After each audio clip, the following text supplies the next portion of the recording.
आप सुन रहे हैं गांव की वो कहानियां जो कभी किताबों के पन्नों में नहीं लिखी गईं। ये एक ऐसी कहानी है जिसमें आप सुनेंगे किस तरह मानवता और जाति व्यवस्था की स्थापना की गई और किस प्रकार से समाज कुरीतियों और अमानवीय व्यवस्था की ओर बढ़ा, जिसका लेखक हैं अलिखित कहानियों के संवाददाता।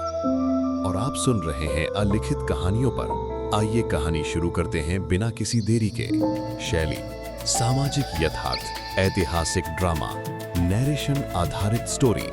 बहुत समय पहले एक ऐसा गांव था जहां लोग खुश रहते थे, एक दूसरे की मदद करते थे। सभी पढ़े लिखे, समझदार और संपन्न थे। ईमानदारी और बराबरी यही उनकी पहचान थी। जब सब लोग शिक्षित और धनवान हो गए तो गांव में काम करने वाले लोगों की कमी होने लगी। गांव के कुछ बुद्धिमान लोगों ने सोचा क्यों न हर व्यक्ति को एक काम सौंप दिया जाए ताकि हर कोई अपने हुनर के अनुसार गांव की सेवा करे। इस तरह गांव में व्यवस्था बनी। नाई बाल काटे, बढ़ई घर कुर्सियां बनाए, लोहार औजार बनाए, दर्जी कपड़े सिले, किसान अनाज उगाए। जो लोग पढ़े लिखे थे वो ईमानदारी से निगरानी करते कि सब अपना काम ठीक से करें। गांव में एक सुंदर अनुशासन और समानता कायम थी। साल बीतते गए और 200 साल बाद सब बदल गया। लोग अपने काम के नाम से पहचाने जाने लगे। जिसके पास जमीन थी वो खुद को ऊंचा समझने लगा।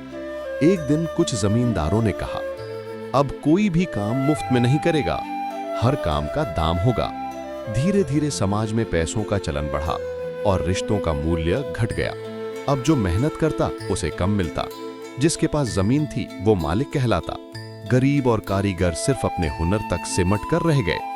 शिक्षा से दूर, धन से वंचित, वे समाज की मुख्य धारा से अलग कर दिए गए। ईमानदारी पर नजर रखने वालों का काम भी खत्म हो गया। समय के साथ कुछ चालाक लोग उभरे, वही पुराने निगरानी वाले लोग। अब उन्होंने धर्म और आध्यात्म का चोला पहन लिया। अगर तुमने पूजा नहीं की तो घर में अशांति आएगी, अगर भगवान को नाराज किया तो बीमारी फैल रहेगी। लोग डर गए।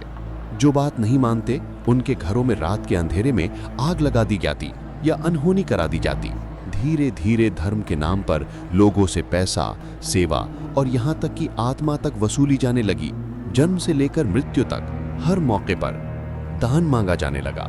सालों बीत गए। नई पीढ़ी को अब ये भी याद नहीं था कि कैसे बराबरी का समाज टूटा था, कैसे उनकी जमीनें छीनी गई थीं, कैसे शिक्षा उनसे दूर रखी गई थी। अब सम्मान काम से नहीं, पद और पैसे से तय होता था। नाई, सफाई कर्मी, किसान, जिनके बिना गांव चल ही नहीं सकता था, अब तिरस्कार का शिकार थे। जो पहले एक थाली में खाते थे अब एक साथ बैठना भी पाप समझते थे। ये ऊंच नीच की बीमारी कोरोना से भी खतरनाक है, क्योंकि इसका कोई इलाज नहीं। ये शरीर की नहीं, दिमाग की बीमारी है।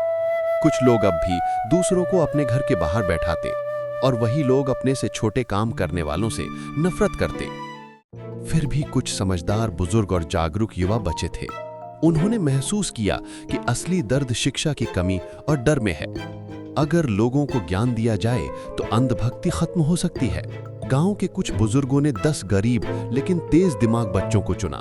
उन्हें शिक्षा पाने के लिए दूसरे गांव भेज दिया गया।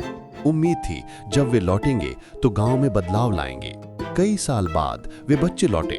उन्होंने गांव के लोगों को बताया, बराबरी ही असली धर्म है। मेहनत सबकी है, जमीन सबकी है। डर से नहीं, इंसानियत से समाज चलता है। धीरे धीरे लोगों की सोच बदलने लगी, जागरूकता फैलने लगी। पर हर कोई खुश नहीं था। कुछ गरीब तबके के लोग जो जमींदारों से जुड़े थे, उन्होंने इस बदलाव का विरोध किया।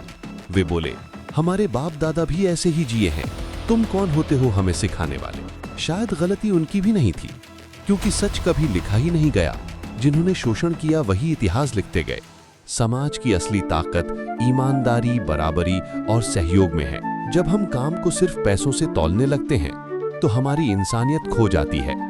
धर्म का असली अर्थ है भलाई, न कि किसी को डराकर फायदा उठाना। ये थी गांव की दास्तां का पहला भाग। कहानी अभी बाकी है। अगला भाग देखने के लिए चैनल को सब्सक्राइब करें और कमेंट में लिखें #Part 2 चाहिए। नोटिफिकेशन बेल दबाना न भूलें। धन्यवाद।